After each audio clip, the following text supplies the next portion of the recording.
would say a unique opportunity that I have working at the lab that I wouldn't be able to find elsewhere is working with real life data and being able to collect that data firsthand from participants. It's not something that we get in our classes really much, so it's nice to get that experience here.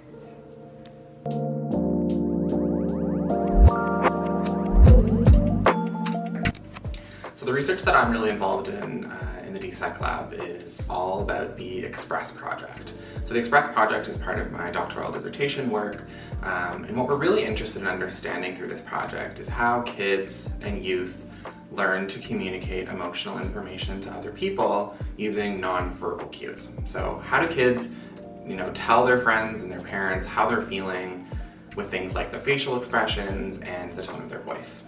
And so this project is really capturing how youth learn to do these things over time and trying to understand what drives kids' ability to do this.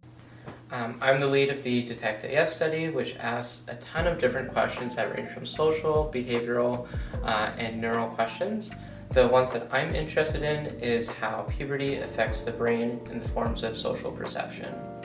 So my project is called the Q Study, and so within that study it's an online study through the SONA participant pool, and we're interested in looking at the association between working memory and emotion recognition accuracy across two sort of dimensions. So modality being visual or vocal, and then temporality being static and dynamic.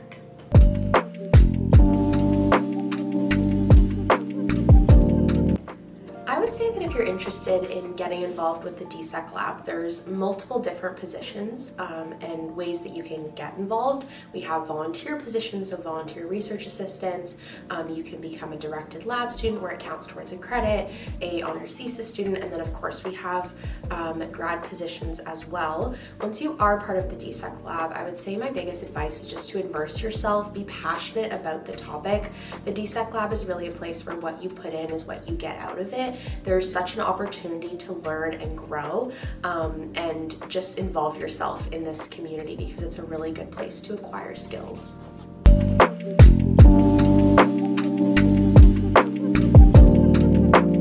I took Dr. Morningstar's course. In that class we looked at really interesting subject matter like stress buffering and social reorientation.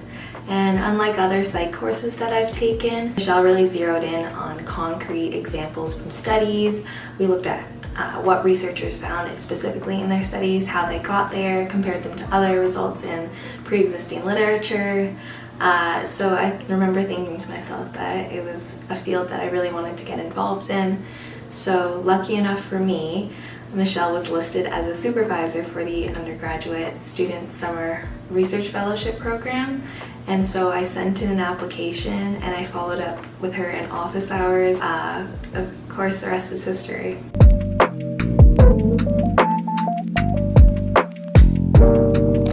My experience has been really great working at the DSEC lab as a volunteer RA. Everyone's super helpful and supportive, and that was really great when I was first starting out and learning the ropes of everything. And people are really eager to help out, and I think there's a real sense of teamwork at the lab, which has been a super great experience. Definitely to enrich my research skills. So here I've been working on different tasks such as literature review or conducting some visits where we have adolescents coming in and collecting some experimental data.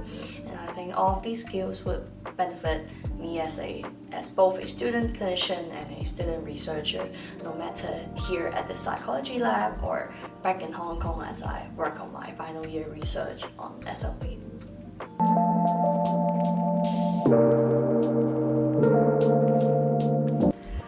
I've learned a lot from the DSEC lab from my time here. I've been here for 2.5 years so far, and I've learned everything about research more than I could have learned in the courses that I've taken, and my knowledge that I've had in the lab has really prepared me for the courses that I've been wanting to take in my upper year studies at Queen's.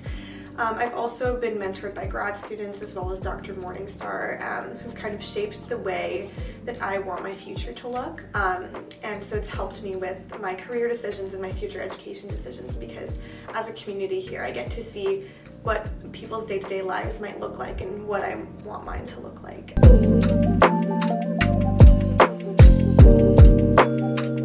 Yeah, so when I joined the lab as a volunteer, I received mentorship from a wide range of people. This includes just other undergrad volunteers to the directed lab students and honors thesis students at the time, as well as the lab coordinator, Emma. As I progressed to a directed lab student, I received mentorship from Dr. Morningstar, and again, just really from everyone in the lab. As I progressed to an honors thesis student, I received more mentorship from Dr. Morningstar, but there was always that collaborative nature of the lab, which really makes it special to work in this environment.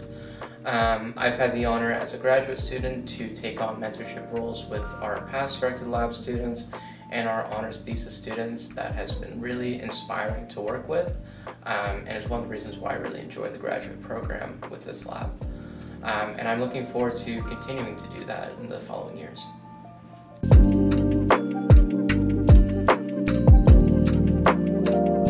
A typical day for me varies from week to week depending on what I'm working on, but usually involves things like reading journal articles, data collection, and data pre-processing. In terms of time management, my saving graces are to-do lists and my calendar.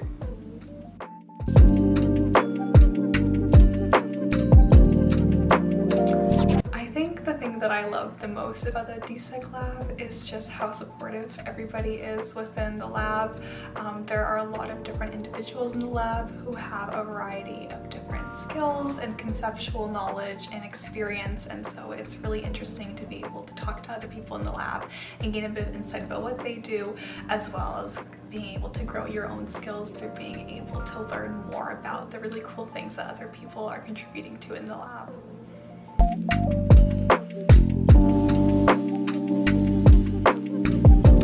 I think I've acquired a lot of different skills, definitely in terms of different softwares we use. There's a lot of them, as well as like recruitment efforts, learning how to like call participants, learning how to sort of effectively recruit people, as well as just sort of being part of a team, you know, learning how to like work on different teams, learning how to like run participants, as well as then teach other people how to run participants, things like that.